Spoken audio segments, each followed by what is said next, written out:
Every December, we set aside our regular homeschool books, and everything we read becomes Christmas related. So today, let's chat about what's on our homeschool's Christmas reading list. This video is a collaboration hosted by the Gracefilled Homeschool Mom. I forgot. I'll put it right here. And the link will be down there. So when you're done with my videos, make sure you check out the playlist and see what other ladies are reading in their homeschool this month and put some titles on your list. If you're new here, welcome. I am Tricia and I am a homeschooling mom. This is our 14th year of homeschooling. My oldest is off at college this year. And then I have a 9th grader and a 7th grader. We're a military family in North Carolina, but not military for much longer because my husband retires next summer. We just got orders, so we're pretty excited. Anyway, let's chat about our homeschool. As I mentioned, we set aside all of our other homeschool reading stuff, and we read Christmas stuff this year. And if you're interested in more about why and how I do that, I've got a video down there. And it's a tradition. We have done it almost every year, even in the years when we don't do much else or anything else for homeschool for Christmas, we still do this. Now, I've got a pretty varied pile here, so let's get started.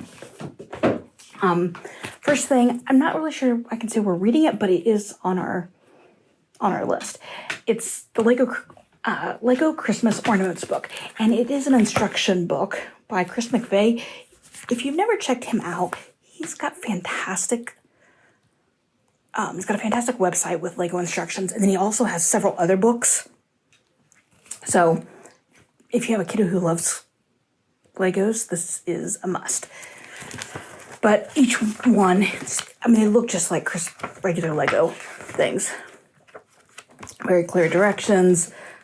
They start off with a supply list, etc. So, like I said, it's not really a reading thing, but it is a book. So, next up are a few picture books. And that may make some of you raise your eyebrows because my kids are 7th and 9th grade. But they still like it. And I think part of it is just the tradition. Like, that's what we do every year. And there have been years when I've been in one of those phases where they can't actually enjoy it, so they pretend to not enjoy it. Still, we chuckle on. The first one we have is Christmas Day in the Morning by Pearl S. Buck.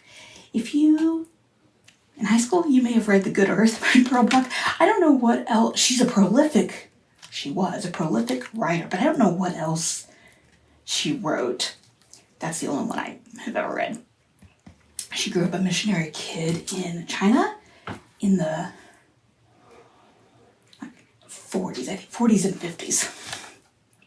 So anyway, if you want a book that is not set today and just a heartwarming, cozy book, this is it. It's Guest by the Barn. It's set on a farm life of rising early and such, and the gifts that we can bring to give to each other in simple ways. Next one. I love the Llama books. I love his drama. He makes me smile. His mama makes me laugh. And I can definitely say that I enjoy it more now than when I was in the throes of Llama drama with kids. It just makes me laugh and think about what it was like when they were younger. And if you've never read this one, Llama gets overwhelmed by the end of the story, and she says, come have a cuddle with your mama.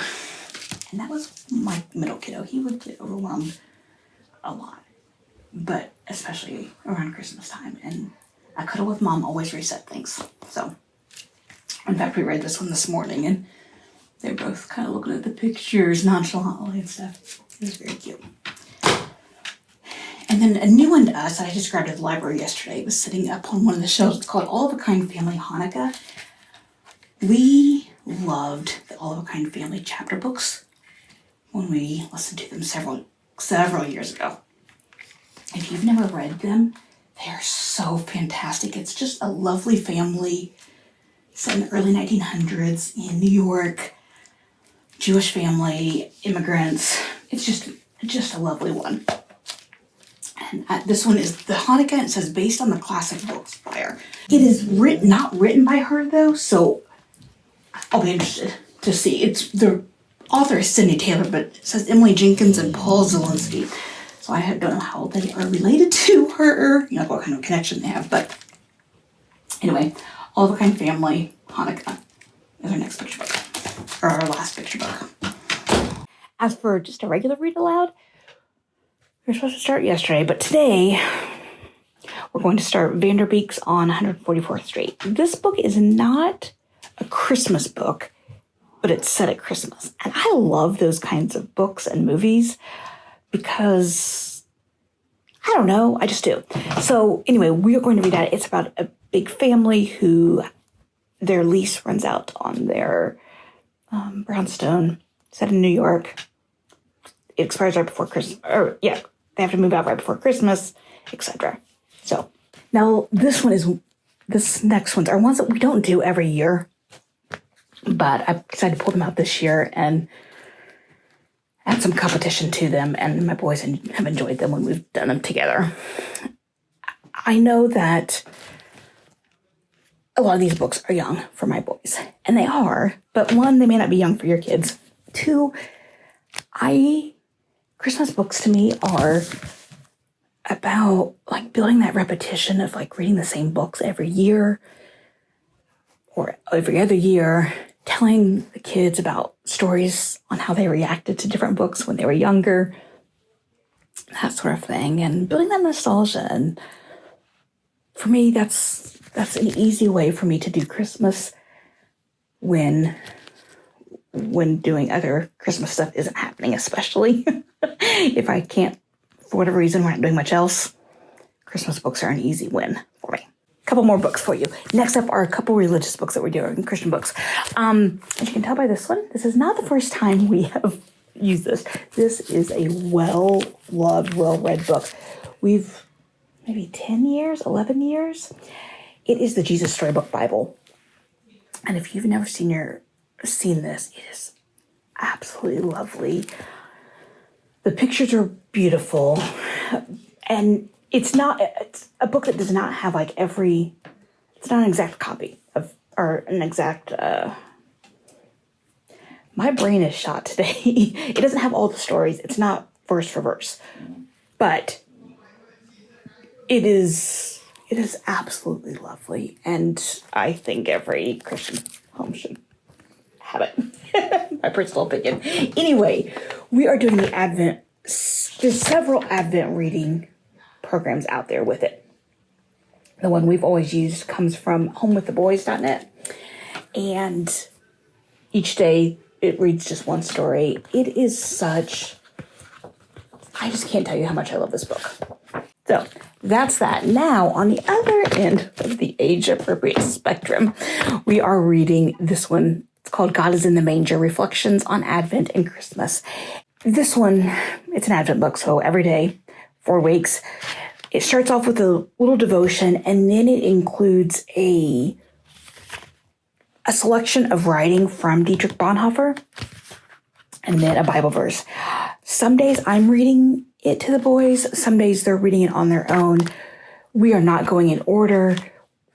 Not every day gets read.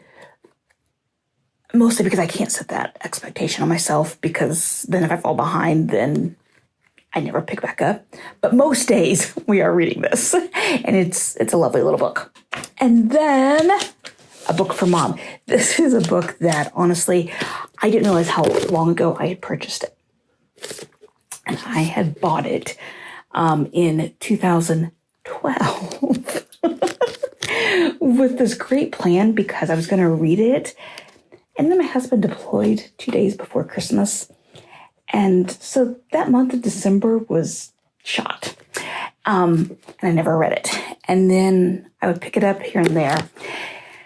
Anyway, this year I am going to finish it. It's called Christmas 1945, the story of the greatest celebration in American history. So 1945, put on your history cap, right after World War II.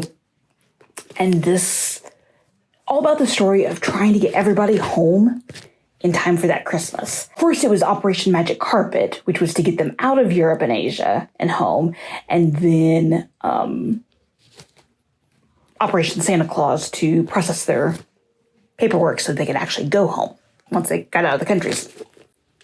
Anyway, it feels like a fitting tribute because we're winding up our last Christmas with the military. And I will try to have all these titles down there.